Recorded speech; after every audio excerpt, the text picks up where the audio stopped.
Welcome to this week's Rural School Advocates of Iowa Capital Recap video. I'm Margaret Buckton, your RSAI professional advocate. In today's agenda, we're going to review the Revenue Estimating Conference estimate for fiscal 27 and the out years, go over some floor action in the House and Senate, and some committee action, including property tax reform and Senate Ways and Means.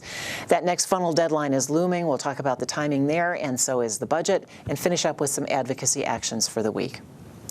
The Revenue Estimating Conference met on March 12th of this week. They adjusted the revenue estimate for fiscal 26, the current year. They made minor adjustments in the total amount, the net receipts down 9.3%, so just a little bit worse than their December estimate that showed down 8.8%. They echo what we've been seeing in the projections, that sales tax growth has been exceeding their original projections, but just by a little bit, and that personal and corporate income tax are lagging. And they talked about the tie to the federal changes in tax policy and how that's impacting things. They also looked at the fiscal 27, the out-year budget and general fund receipts relationship. They set that growth rate a little bit higher, actually at 4.4%, so a little better than their December 25 fiscal 27 revenue estimate. And then for the first time, they considered fiscal 28. They don't look at the individual line items of the taxes that go into the overall estimate, but they set a growth estimate of 2.9%. That's almost 3% growth compared to their estimate for fiscal 27. And they continue to see so that sales tax growth is exceeding expectations and the personal and corporate income tax are lagging. So one bill was signed by the governor this week at Senate File 579 regarding local civil rights commissions. It requires that a complaint that involves a local government has to be sent to the Iowa Civil Rights Commission rather than handled at the local level, and it sets timelines for complaint resolution. They made some other changes in there too, including amending to prevent cities from providing more civil rights protections than state law. It was signed by Governor Reynolds on March 10th. House floor action this week. The House took up 3 bills before Thursday afternoon. The first one is involving school violence policies.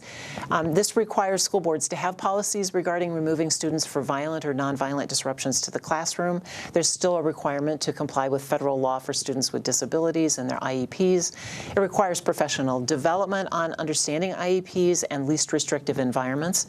It requires the Department of Education to review school finance data for risk assessments, and requires a committee in each school district to recommend a student removal policy. This is better than what I'm going to talk to you about on the Senate's version of this bill. It allows teachers to send a student to the principal, and it specifies the steps for return. The principal has to inform parents. They have to make out-of-class placements if that's appropriate, and it allows a teacher to call an IEP meeting or requires an IEP meeting at certain times after a certain number of incidents of removal from the classroom. It allows teachers to appeal to the school board if they believe the principal or someone else in the district is not following the policy, and it prohibits retaliation against the teacher for that action. It also allows teachers who suffer from violence to take a leave of absence up to 5 days or longer with a doctor's note, and then requires all school personnel to read an IEP. We are currently registered as undecided on the bill. We're pleased with the progress it's made. It still has a ways to go. The House also passed a bill about school and city elections. It moves the school board elections to the general election that's in the even-numbered year in November, so that school boards would be elected at the same time as the president, the governor, House and Senate members, etc. And we're opposed to that part of the bill. But then it also adds another bond election cycle where you could have special elections in June. And we're in support of that. So as a result, we're undecided on the bill. It moves over to the Senate.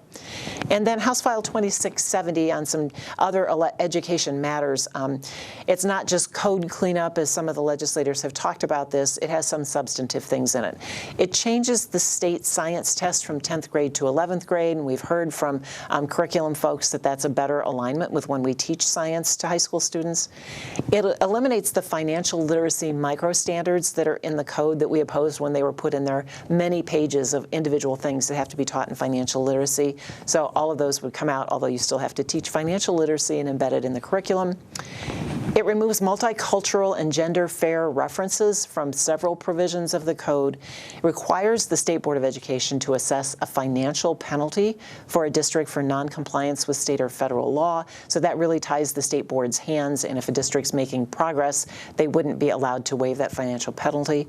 And it limits counselors to work with students to just career areas only, not in the, like in current law where it's career, academic, and social areas. So we are opposed to that bill. The Senate moved a couple of bills too. The special education pilot is in Senate File 2404.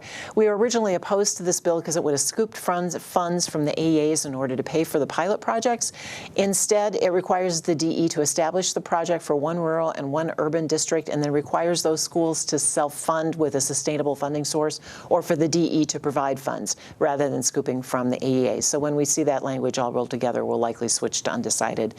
And then Senate File 2428 is the Senate's version of school violence policies. Some things are very similar, but one of the biggest differences is in the Senate version, they require an oversight committee in every school attendance center with 2 teachers, and then either a counselor, mental health professional, or administrator that's appointed by the principal. And that committee has to meet every time a student is removed from a classroom and determine when it's appropriate for the student to go back into the classroom. We know you're already short on substitutes, on teachers. Your administrators are already working full-time. And in some instances, it might be difficult to pull that committee together until after school is done, or maybe even the next day. And where do you put students in the meantime while they're waiting for the committee to meet? So we are opposed to that provision in the bill, but hoping that they make some progress and get closer to what the House has on that committee. So a little bit of committee action this week in the House and Senate. So a Senate bill that gets out of a House Education Committee will have survived the funnel. So all 3 of these bills are in that category. Senate File 2218 would require your school district to verify that a new employee is authorized legally to work in the country.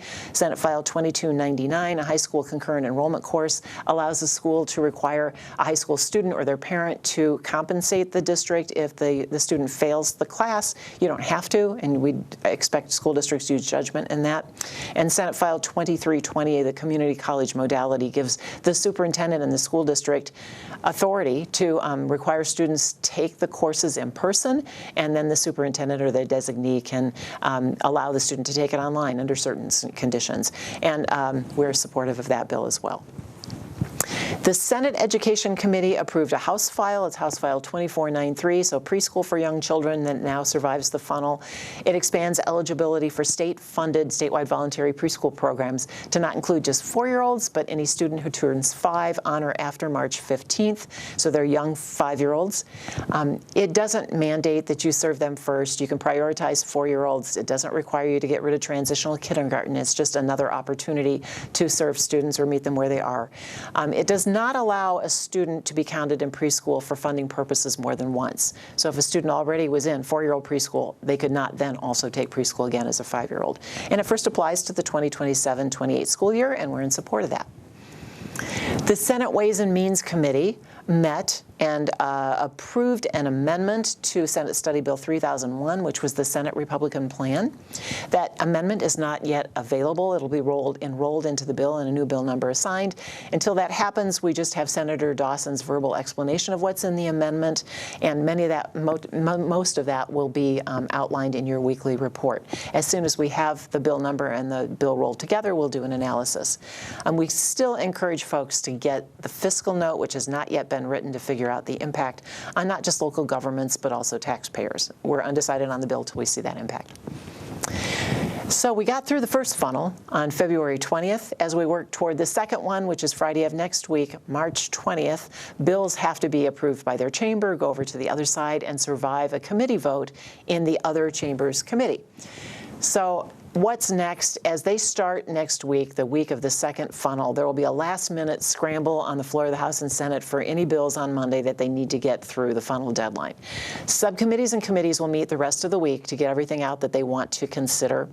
The Ways and Means tax policy bills and appropriation bills that deal with the state budget, those are exempt from the funnel. There could be meetings on those things, but we imagine most everything will concentrate on those policy bills that have to get through the funnel to survive.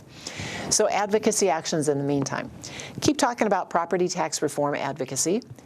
You're not going to forget about it just because things are quiet. You have to get them to understand how do they know the impact, what is this going to do to your school district resources, your concerns about SAVE and other things that you'll see the talking points for in your weekly report. And you can also talk about SSA. The 2% funding put most districts on budget guarantee, and many of you, 89 districts, actually have a cut in regular program district cost. So that's a good reminder or starting point to talk about unfunded mandates. Any bill that they pass that requires you to spend money is going to make you cut even further. So look at the weekly report, pick out something to share, explain to them that these mandates take resources that are financial, but they also take your energy away from the complex literacy and math work that you're all doing to implement the state plans, and the focus on work-based learning and career and technical initiatives at the high school too. Thanks to our RSAI corporate sponsors. We appreciate their support and connection to rural school districts. Check out the corporate sponsor page on the RSAI website for more information about how to access their services. And if you have a company or service that you think would be supportive of rural schools, send them our way. You can see all of those advocacy services on the RSAI legislative webpage. You can get access to these videos, position papers, weekly reports, calls to action, and more. Check out this week's detailed written report for all the actions at the State House. We'll see you next week.